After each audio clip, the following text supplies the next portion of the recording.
প্রথম কথাটাই হলো বালাগাল উলা বি কামালিহি, যিনি তার কামালিয়াতের দ্বারা, যোগ্যতার দ্বারা সর্বোচ্চ মর্যাদায় আসীন হয়েছেন, সর্বোচ্চ মর্যাদায় উন্নীত হয়েছেন। এটাকে আল্লাহ তাআলা বলেছেন ওয়ারাফা'না লাকা যিকরাক। তাফসীরে লিখেছেন রাফা আল্লাহু দারাজাহু ফিদ দুনিয়া ওয়াল আখিরা। দুনিয়া আখিরাতে দু জাহানে সব জায়গায় আল্লাহ তাআলা আমার নবীর সম্মানকে সবার উপরে রাখছে। সুবহানাল্লাহ। এজন্য হাফেজ মাওলানা তাজুল ইসলাম চাঁদপুরি সাহেব বলতেন, দো জাহানের বাদশাহ নবী কামলিওয়ালা, দো জাহানের বাদশাহ নবী কামলিওয়ালা, যার পরে পড়েন দুরূদ আল্লাহ তাআলা, দো জাহানের বাদশাহ নবী কামলি।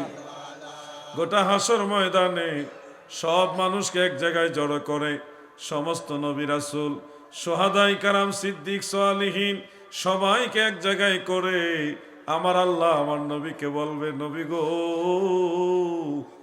আপনার জন্য আমি আল্লাহ মাকামে মাহমুদ তৈরি করে রেখেছি। আসা আইয়াবআসাকা রাব্বুকা মাকামাম মাহমুদা। ওগো নবী, আপনার জন্য আমি মাকামে মাহমুদ তৈরি করে রেখেছি, আপনি উম্মতের জন্য আর কাইন্দেন না।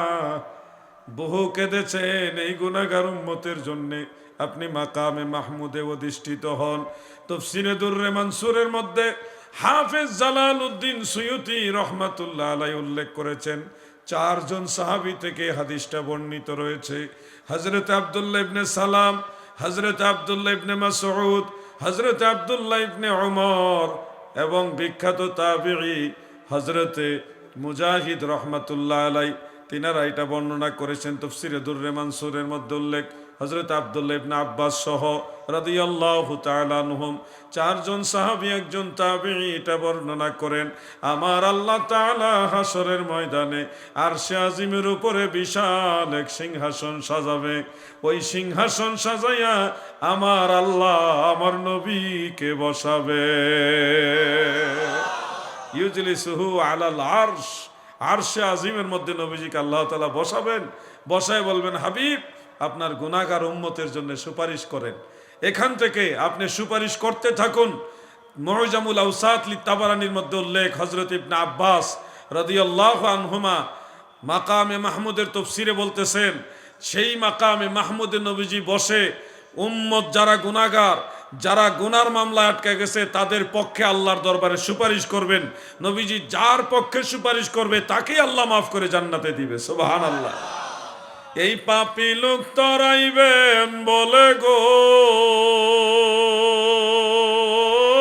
নবী, পাক কোরআনেতে শুনি গো নবী, দয়াল নবী তুমি গুণমণি। আমার নবীজি এত সম্মানের অধিকারী যেটা কোনোদিন কল্পনাও করতে পারবেন না।